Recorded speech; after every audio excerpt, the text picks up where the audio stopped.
Eto, papakita ko na lang dito, ayan. Lala oh, hindi magkakasya sa screen si ano 'no, si Harry mga bossing may sinasabi sa SMNI 'no, ginagamit yung marshmallow.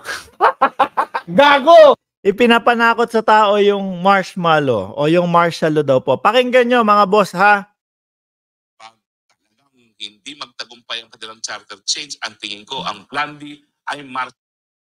At narariyan na ang deklarasyon ng Mga bossing, ako nalulungkot ako 'no, yung doon sa, People's Initiative o yung charter change, ang lagi nilang ang lagi po nilang inaano, ipinapaliwanag o kinukumbinsi ang tao na kaya isinusulong yon mga bossing, dahil daw po gustong paigtingin ang termino, mga kababayan.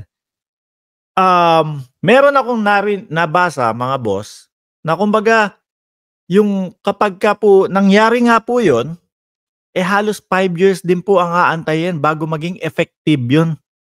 So ibig sabihin ngayon mga kababayan, ang ating pangulo pati po yung mga nasa house, pati po yung ibang senador, ibig sabihin mga kababayan, wala na, tapos na yung termino nila.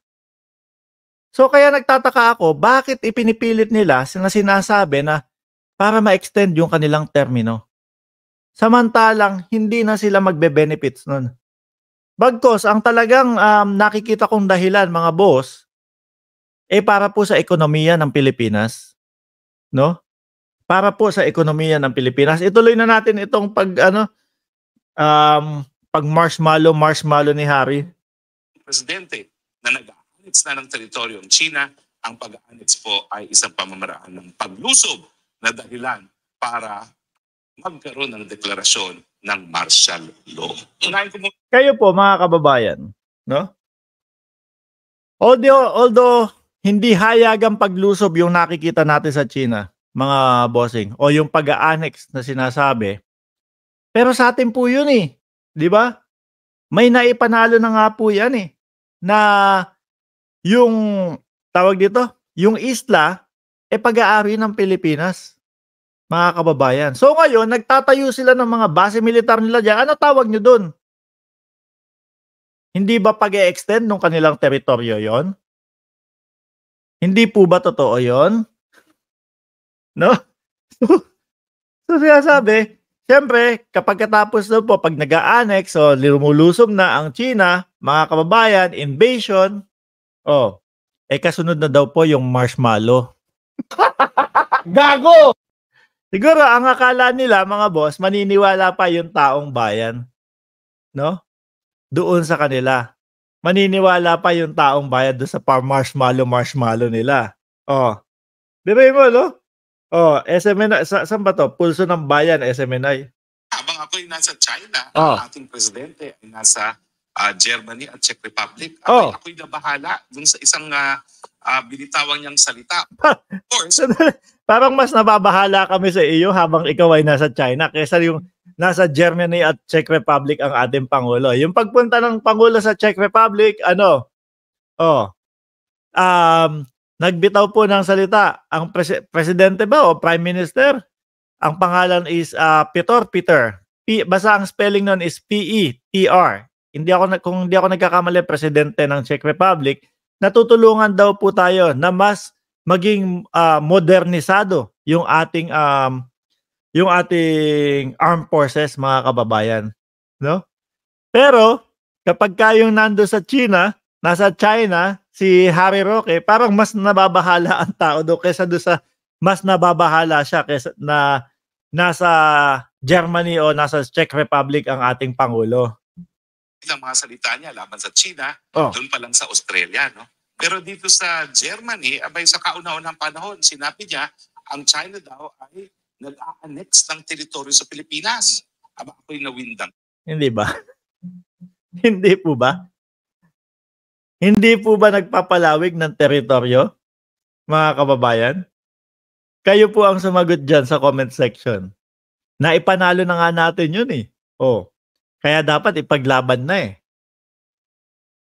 Di po ba? Pero tatayuan ng base militar ng hindi kanila, ano tawag mo doon? Nababahala pa si Harry. Ano? Dahil alam naman natin na bagat nagkakaroon ng agawan ng isla, dun po yan sa West Philippine Sea, no, na napakalayo naman dito sa mainland. Pero ako'y nabahala kasi alam niyo po, sasalig ang batas at dahil nga dun sa mapait na karanasan natin kay Marcos Sr., ang martial law ay pwede lang ideklara kung merong panlulusob ng isang dayuhang bansa at yung paghimaksikan dito ng mga Pilipino laban sa gobyerno, no? Kapag sinabi mong annexation, abay parang sinasabi mo na nagkakaroon ng panlulusob ang bansa sa Pilipinas. Ang bilis na utak ni Harry Roque, no? Martial law agad yung naisip, ano? China sa Pilipinas. So ngayon ang tanong ko, ano ba ito? Ang susunod na ba ay martial law? Dahil sino naman magkakaila na kapag sinabi ng presidente na ina-annex na ng China ang mga teritoryo ng Pilipinas ay meron panlulusob. Pero alam niyo nakakatawa rito, matagal nang inaangkin ng China yan.